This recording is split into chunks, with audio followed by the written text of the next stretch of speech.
प्राकृतिक संसाधनों का वर्गीकरण कई बेसिस पर किया गया है। चलिए एक एक करके देखते हैं। पहला आधार है विकास और प्रयोग का स्तर। ठीक है। इसके तहत दो तरह के संसाधन हैं। एक तो वास्तविक संसाधन मतलब एक्चुअल रिसोर्सेज। ये वो हैं जिनकी मात्रा हमें पता है और जिनका हम आज इस्तेमाल कर रहे हैं।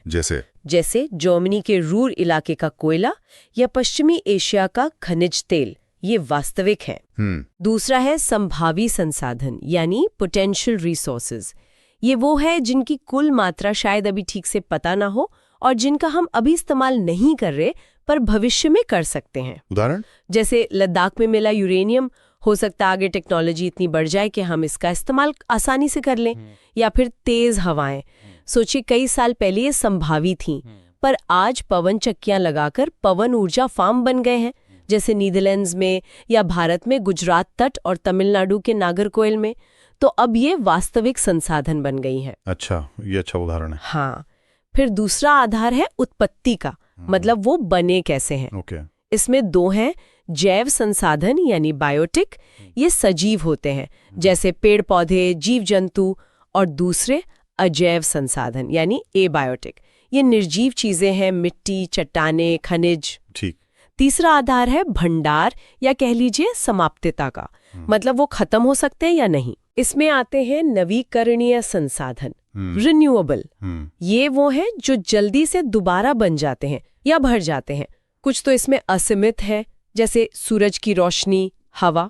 हाँ। इन पर इंसानी गतिविधियों का ज्यादा असर नहीं होता। पर ध्यान देने वाली बात है, कुछ नवीकरणीय संसाधन जैसे पानी, मिट्टी, जंगल, अगर लापरवाही से इस्तेमाल करें तो उनका भंडार कम हो सकता है या वो खराब हो सकते हैं। हाँ, पानी की कमी तो आजकल बड़ी समस्या है। बिल्कुल।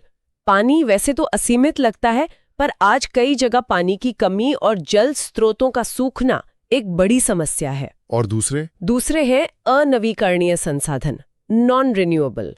इनका भंडार सीमित है, एक बार खत्म हो गए तो इन्हें दोबारा बनने में हजारों साल लग सकते हैं, इसीलिए इन्हें अनवीकरणीय कहते हैं।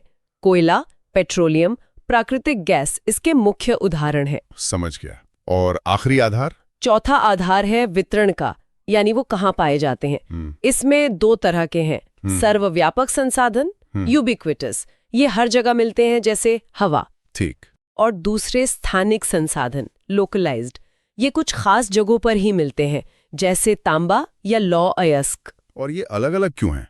मतलब हर जगह क्यों नहीं मिलते? हाँ, ये वितरण असमान इसलिए है क्योंकि प्राकृतिक संसाधनों का मिलना जमीन की बनावट, जलवायु, ऊंचाई, ऐसे कई भौतिक कारकों पर निर्भर करता है और पृथ्वी पर ये कारक हर जगह अलग अलग हैं, इसलिए संसाधन भी असमान रूप से बटे हुए हैं। ये वर्गीकरण तो वाकई बहुत साफ है और प्रीलिम्स के लिए एक एक पॉइंट